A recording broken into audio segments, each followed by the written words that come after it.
आज हम स्टडी करेंगे प्रॉपर्टीज ऑफ एंजाइम।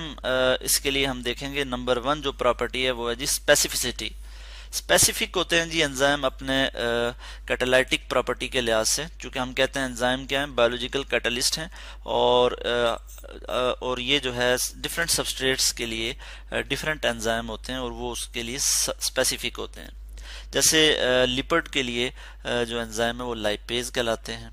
ठीक है, लाइपेज जो है वो सिर्फ लिपिड के रिएक्शन जो है उनको कैटालाइज करेंगे, ना कि कार्बोहाइड्रेट्स या फिर प्रोटीन के। ठीक है, उनके लिए अपने अलग से एंजाइम हैं जो कि उनके लिए स्पेसिफिक हैं। इसी तरह से मैं यहाँ पे एग्जांपल दे सकता हूँ। जैसे हमारे पास सक्रोज है, उसके लिए सक्रेज एक एंजाइम है, SUCRASC, सक्रेज। ठीक है जी, this is specific for sucrose. ठीक है, तो ये सक्रोज के लिए जो है वो स्पेसिफिक है। मैं यहाँ पे लिख लेता हूँ सक्रोज। ठीक है, और इसी तरह से मैं यहाँ पे लिपिड के लिए लिखूंगा कि लिपिड यहाँ पे लाइपेज जो एंजाइम है वो कैटलाइज करते हैं लिपिड में जो रिएक्शन होते हैं उनके लिए, तो मैं यहाँ लिख लूंगा लिपिड। ठीक है, लिपिड्स के लिए जो क्या है जी, लाइपेज है। तो इस तरह से हमने देखा कि जो स्पेसिफिसिटी है एंजाइम की, ये भी एक इनकी एक प्रॉपर्टी है। उसके अलावा अगर हम इनकी नेचर देखें तो ये प्रोटीन नेचर के होते हैं। नंबर 2 हम बात करते हैं कि दे आर प्रोटीन नेचर। कुछ एक्सेप्शंस हैं, उसके अलावा एंजाइम जितने भी हैं वो प्रोटीन से मिलकर बने होते हैं और ये प्रोटीन नेचर के होते हैं।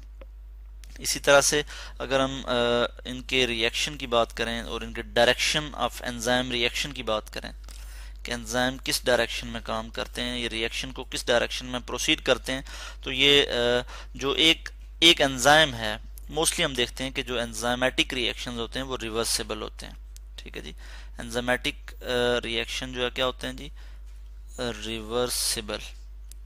और फिर और फिर क्या होता है कि अक्सर देखा जाता है कि जो सेम एंजाइम होते हैं, यानी एक ही जो एंजाइम होता है वो कैटालाइज करता है रिएक्शन को बोथ द डायरेक्शन में। ठीक है, यानी रिवर्सिबल डायरेक्शन में भी और इरिवर्सिबल डायरेक्शन में भी, यानी सेम एंजाइम जो है वो फॉरवर्ड डायरेक्शन में भी कैटालाइज करता है और बैकवर्ड डायरेक्शन में भी रिएक्शन को कैटालाइज कर रहा होता है। तो इसलिए हम देखते हैं कि एंजाइम जो है वो रिवर्सिबल रिएक्शन शो करते हैं और एक ही एंजाइम जो है वो फॉरवर्ड और बैकवर्ड रिएक्शन को कैटालाइज कर रहा होता है।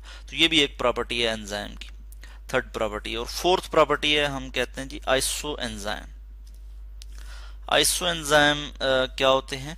आइसो एंजाइम होते हैं कि जिसमें एंजाइम तो डिफरेंट होते हैं मगर वो एक ही तरह का रिएक्शन जो है वो कैटालाइज कर रहे होते हैं। ठीक है, अगर हम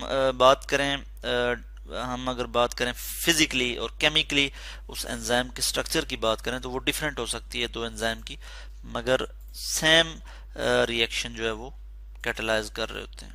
सेम रिएक्शन में यहाँ लिख लेता हूँ, and same reaction is catalysed by the two chemically and physically different enzyme. ठीक है, सेम रिएक्शन को कैटालाइज करते हैं, CATALYSC, catalysed by two different